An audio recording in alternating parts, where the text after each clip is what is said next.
Bonjour tout le monde, aujourd'hui je voulais vous faire une petite vidéo pour apporter mes éléments de réflexion à toutes les personnes qui n'osent pas formuler une demande de peur qu'on leur dise non.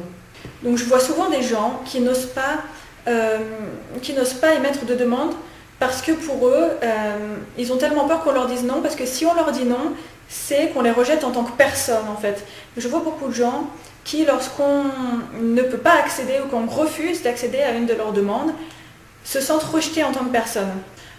Si on leur dit non, qu'on ne peut pas accéder à leurs demandes, elles ont l'impression qu'on ne les aime pas, qu'on n'a pas envie de les voir et qu'on les rejette en tant que personne.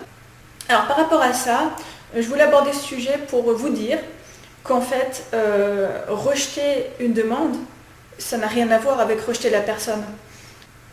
Imaginons qu'un de mes amis me demande de sortir ce soir et de l'accompagner dans un endroit que je n'aime pas du tout. Ok, parce que par exemple c'est un resto mexicain et que moi le mexicain je ne digère pas, et d'ailleurs je suis malade pendant 3 jours. Est-ce que je dois dire oui pour lui prouver que je l'apprécie?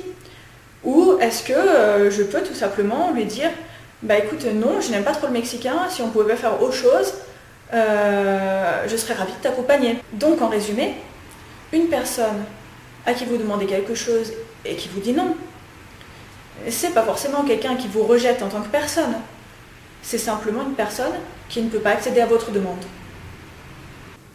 Et la deuxième chose de laquelle je voulais vous parler par rapport au non, c'est de ces situations où on a très très envie d'obtenir quelque chose, ou alors on a besoin d'obtenir quelque chose pour avancer par rapport à notre situation actuelle par exemple, et on a peur de le demander. Et dans ces cas-là, ne pas demander, j'ai remarqué que c'était comme rester dans une espèce de zone où on ne sait pas puisqu'on n'a pas demandé, mais c'est potentiellement oui. C'est comme une zone de Schrödinger, c'est ni oui ni non. Tant qu'on n'a pas demandé, on se dit que ouais, on peut l'obtenir, il n'y a pas de souci. Il suffit de demander et ce sera sûrement oui. Le souci avec cette situation, c'est qu'elle n'est pas réelle en fait. Ce oui dont vous rêvez, ce oui que vous imaginez, il n'est pas réel. Et quelque part, tant que vous ne posez pas la question et que vous n'entendez pas la réponse, quelle qu'elle soit, vous ne pouvez pas avancer. Vous faites du surplace, dans le meilleur des cas, ou dans le pire des cas, ce que je peux voir quelquefois, c'est que la personne recule, puisqu'elle n'a pas posé la question, donc elle ne sait pas de quels moyens elle dispose pour avancer vers son objectif, et donc elle ne peut pas mettre en place les actions appropriées à la situation. Ne pas demander dans ce cas-là, pour moi, c'est ne pas avoir une vue claire et réaliste de la situation dans laquelle vous êtes. En posant la question dont vous redoutez la réponse, vous obtiendrez peut-être un oui, et dans ce cas-là c'est super, et effectivement vous obtiendrez peut-être un non.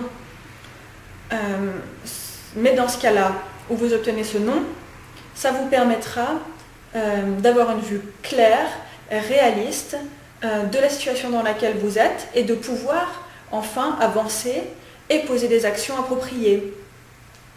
Donc voilà, je pense que j'ai fait le tour. N'hésitez pas à me dire si vous pensez que j'ai oublié quelque chose, à me donner votre avis.